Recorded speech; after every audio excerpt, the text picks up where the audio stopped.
Michigan, North Carolina, Pennsylvania, Virginia, and Ohio. So we know what's at stake, and that is like everything. And I know a lot of our friends think it's hyperbolic to say that, but it's not. So we are looking at the loss of reproductive rights, including not just access to abortion, but IVF and birth control. If we do not win in November, we know that Project 2025 wants to end public education, the great equalizer, wants to just, get rid of the Department of Education itself. We know there will be attacks on the curriculum and about what is taught to our kids. There will be policies enacted that actively promote and encourage discrimination in our society. We need to address climate change. That's not going to happen. Gun violence prevention will not be addressed. And we know that the goal is to impose Christian nationalism upon the country and move us away from democracy and into authoritarianism. So yeah, there's a lot at stake, and it is not hyperbolic to say all of that. The way that you can make the biggest impact on the election, the most effective thing you can do, and we have the data to back this up, is relational organizing. That sounds fancy, but it is really just friend-to-friend organizing. It is talking to your friends and family about the issues, the elections, and what's at stake, and getting them out to vote. It's really just the simple concept that you talking to friends is way more impactful than a stranger talking to a stranger.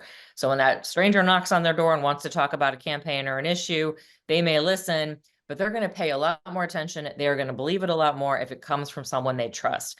The other thing with relational organizing is I am sure you can raise your hand if you are sick of getting text messages and phone calls already.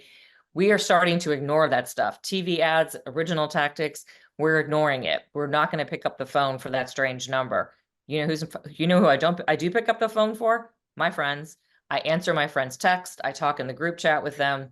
And so that is why relational organizing is also so impactful, because you can actually reach people and have conversations. So this is what it's all about. This is what we're going to talk about later as we go into the program.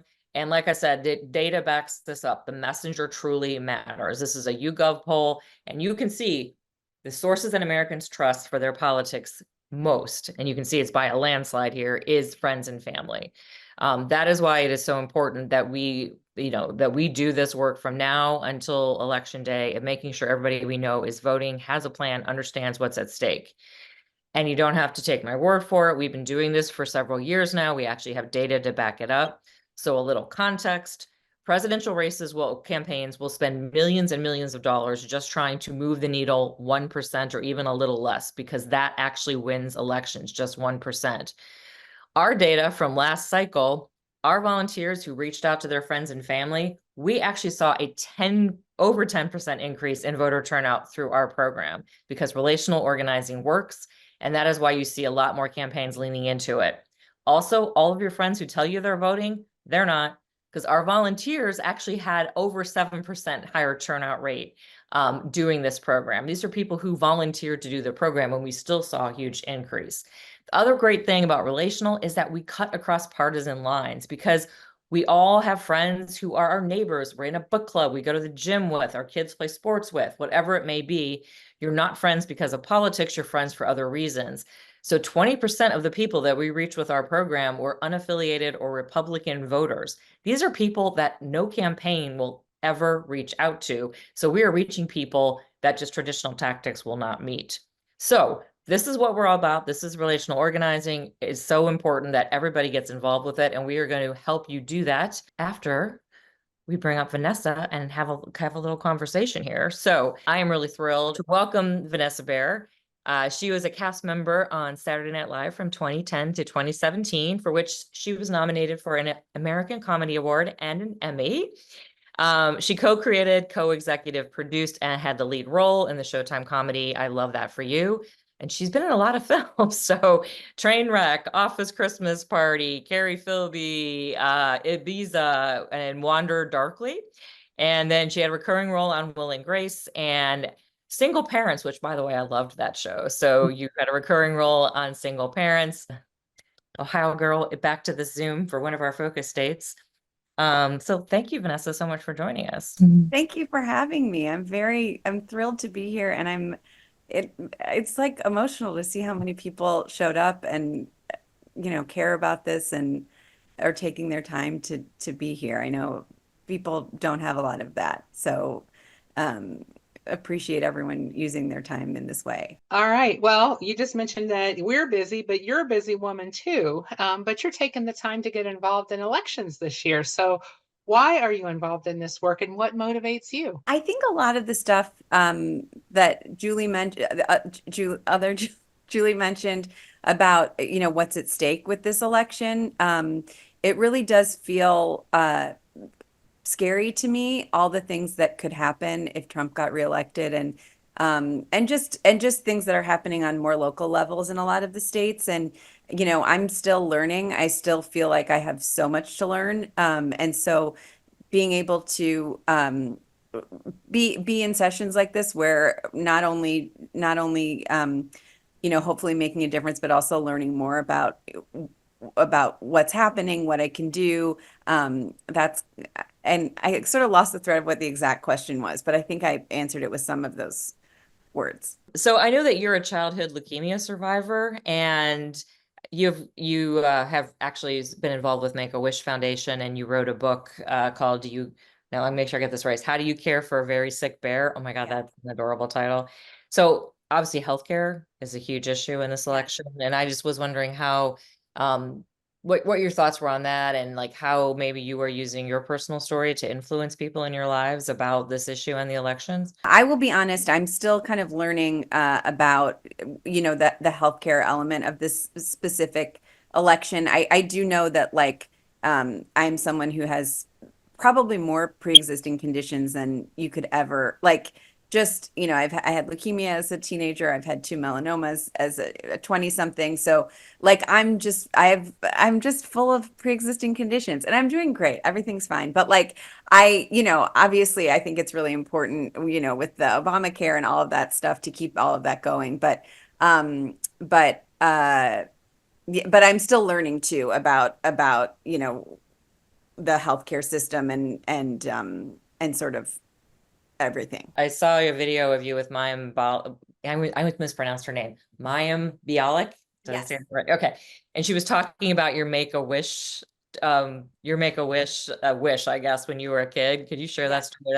That was pretty cute. Make-A-Wish is such a great organization, and basically, and also another thing that people think is that you have to be terminal to do Make-A-Wish. You just have to have a life-threatening disease. And I don't mean to, you don't have to be actually, but like I don't mean to make it sound like that's not a big deal to have a life-threatening disease. But the point is, I was lucky enough to be a Make-A-Wish kid, and then I got better, which how lucky. But anyways, when I did it, you could meet anyone or go anywhere or get anything. So it was like the late 90s. So a lot of people were like getting computers. That was a big thing. Anyways, I was really into the show My So-Called Life, and I wanted to meet Jared Leto. And so I was going to have that be my wish. But then I told my parents that I'd prefer to meet him when we were peers, which is like quite a cocky, quite a cocky high schooler.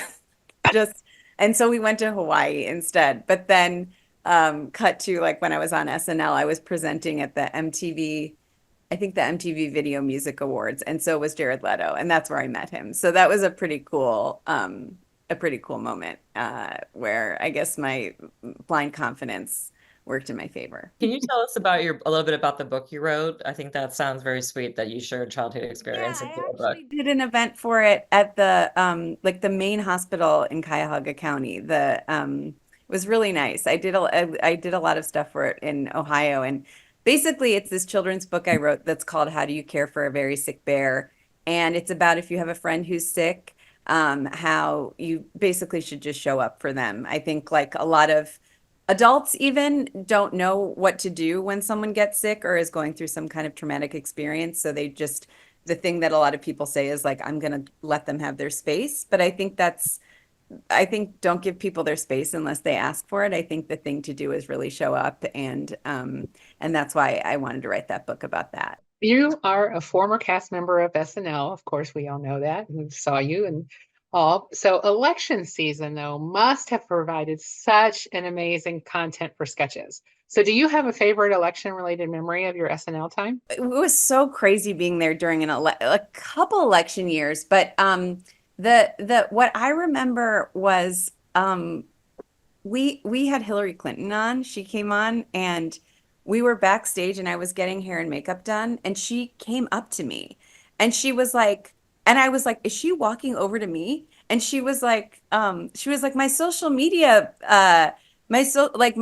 social media supervisor or something. And I was like, what? And I was like, wonder if she mistakes me for somebody else. Like, I guess I have a familiar face or something. But then I remember, like the week before, a few weeks before, we had done this sketch where I played her social media, like the person who was like telling her what to post, and she had obviously seen the sketch, but it was so shocking to have her like remember that and come. And she was very into. It was so nice, but it was truly like I thought like I must. What's going on?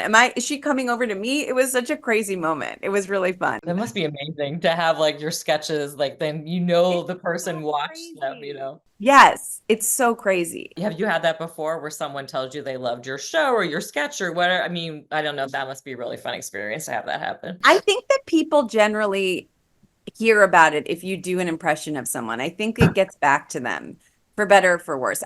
People generally, I think the show always tries to not do anything, not portray people in a bad light unless it's like someone who deserves it. But yeah, people hear about it and people are generally nice about it, but I think they kind of have to be. Because I mean, I think Hillary was really genuinely like so thrilled, but I think sometimes people are like, cool. So we're here to talk about the importance of relational organizing, which is talking to your friends and family. And I know that you do a podcast with your brother, so the epitome of relational stuff there. Tell us a little bit about that. The podcast is called How Did We Get Weird? Yeah, it's called How Did We Get Weird? And we mostly talk about nostalgic things from our childhood because my brother and I used to do stuff where we'd like text each other and we'd say like, do you remember this really, specific thing from when we were kids? And then we both are sort of like we're both sort of the personalities that we will just like spend then like 5 hours looking something up that's so specific. And anyway, we figured if we made it a podcast, it would at least be for a reason that we do all that stuff. So we have different guests on every week. We've had really fun guests like Andy Samberg and God, who else have we had? Amy Schumer, like all kinds of a lot of I'm naming comedians, but we've also had a lot of musicians on it because my brother's kind of comes from that world. So we've had a lot of really and a lot of nostalgic people like Lisa Loeb and Jewel and stuff. So it's really fun. Yeah. How are you engaging with other family and friends about the importance of the election? Are you talking to them about voting? I need to do it more. I need to do it more for sure, but I just try and if there's opportunities to reach out to friends or the guys from Pod Save America had a book, and I bought one for all of my friends so that, to support them and so everyone would. Actually, my friend Kitty, who I think is here, got one of the books. And like I just trying to kind of like bring it up in the most gentle of ways. But I'm excited to be here to sort of learn more about the best way to do that. Well, it's great. And that's actually a really good lead in because we would like to go ahead and and do the Rally Your Squad training. So if Vanessa, if you're ready, we'd love to have you be part of it as well. And Sure. we share great information. So actually sharing that book with your friends is like an amazing way to actually start the conversation. That is relational organizing. What you just described is relational organizing. We've been talking about relational organizing and why it's so important. And we want everybody here to be involved in rallying your squad. So what we're talking about when we say rally your squad is that we need people to commit to reaching out. So if you would think of like 10 to 12 people that you were like, these are my voters, these are people that I am going to commit to reaching out to, kind of start making that list in your head. Definitely start establishing yourself as that person who shares a lot about politics, because that's how you will bring more and more people in. It also helps you figure out more people that you can reach out to, because whoever is liking your social media post or commenting are probably people that you should be making sure you're contacting about voting. So the absolute best resource that we have to offer though is what is called Rally, which is our platform that we use. Rally is like the one-stop shop that helps you to stay organized and be really amazing at relational organizing. It helps you know what to say because we give you messaging and talking points to share. It lets you know when to say it because things are moving fast in politics. There's always a new issue. There's always a new something or other to discuss. So we keep it updated with new information. And then we help you prioritize which friends you should be reaching out to with the actions that are right for them. You are able with using this platform to actually track which friends you've talked to, remember what issues they really care about. And then the good thing too is that you're able to see voting history. We connect you with the voter file with your friends. It's a public record, but it helps you give a one-stop place where you can look up and see, oh, you know what? This friend doesn't consistently vote. I better make sure I really, really get on top of them for that. Or they've requested an absentee ballot, but they haven't returned it yet. Or maybe they already voted, so you know that you can just leave them alone. So it really helps you become super organized. And I'm sure many of you have had a situation where your friend reaches out and says, like, I don't understand this Project 2025, or I don't know where I'm supposed to vote. And then you have to get online and look it all up for them. Well, you don't now because you can go into Rally if you're part of this program, and we have all this information that you can share out with your friends. We love Rally too because it really respects your data. It was developed by a woman-owned company. We even had one of our volunteers do the data analysis, kind of look into it. She had a ton of questions and she was super excited about it. It's not an app, so it can't access your information in your phone like the address book or the camera. It cannot send automated messages. The only text your friends will get will be from you because that's the whole point of relational organizing. And it only holds publicly available information. So we would love to get you guys going on this platform, get you set up real quick, and then we will bring Vanessa back up. To get started here, text Rally to 59868.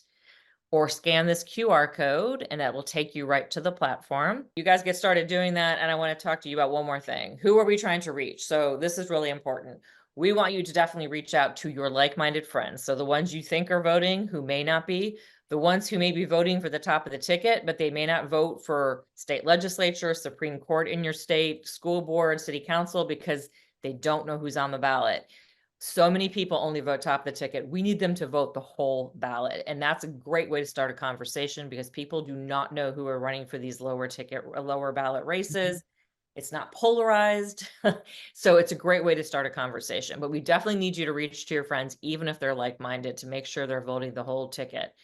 Your moderate non-political friends. These are people who maybe are just paying no attention, don't know anything about politics, maybe don't even know when election day is. We need you to make sure you're definitely hand-holding them and getting them to the polls.